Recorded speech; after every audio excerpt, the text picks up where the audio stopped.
So in this video, we're going to be talking about the process of taking our JPEG images that we got during the data collection phase and converting it all into one big 3D point cloud. So let's get started.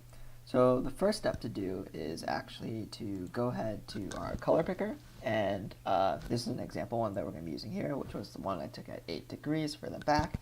And so we're going to go ahead and run the color picker, and the goal of running the color picker is we want to identify the HSV values so we can properly isolate the laser. So we're going to pick some stuff until it looks like it kind of covers the range we want, and we can kind of see the laser pretty well.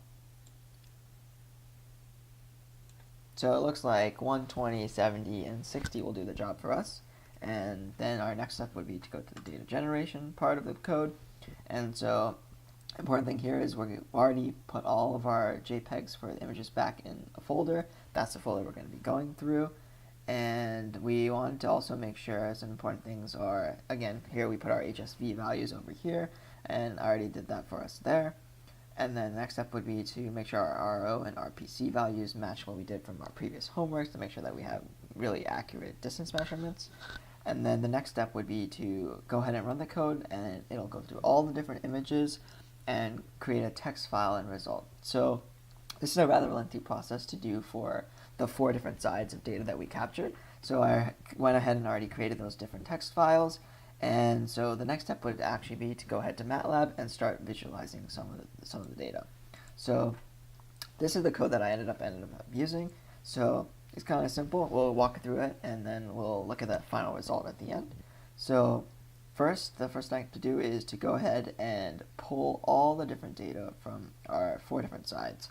And so the first thing I did right away was to pull the XYZ coordinates from each of those files and then plot them out for us to see what they look like. So here we have the front, the right, the left, and the back. And so you can kind of see the grill a little bit over here, and this is the side over here, but overall you can see that all 4 of these images have a good deal amount of noise. So the next step is to start removing some of this noise.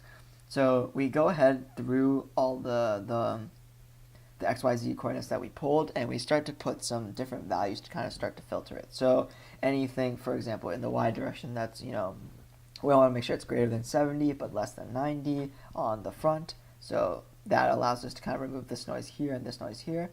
And so we go through the same process, and we start to filter out all this different noise, and then we end up with the following figures now.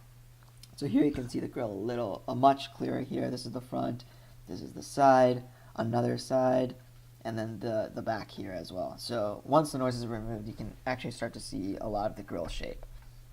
And so the next step would be then to kind of combine these 4 separate 3D point clouds into one cohesive 3D point cloud of the entire grill. And so how we did that was we first made sure to convert our right coordinates, for example in this one, into a point cloud so that we could then manipulate it.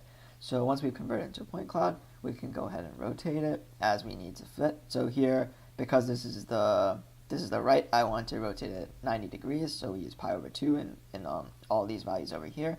And Pre-C transform allows us to rotate the point cloud, and these values over here are what I used to actually translate the point cloud.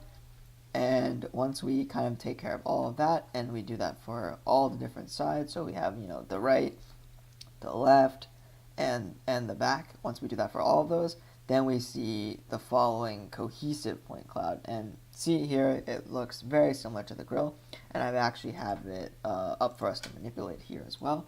So we can go ahead and rotate it, and it definitely looks a lot like the grill. And so I'm really happy with how it actually turned out. And once it's stitched, it looks pretty cohesive. We got it on all sides.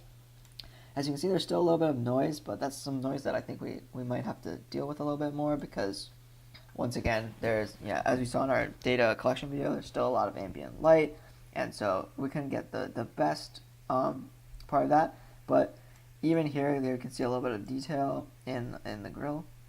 And overall, that's our cohesive 3D point cloud, and those are the steps we took to get to there.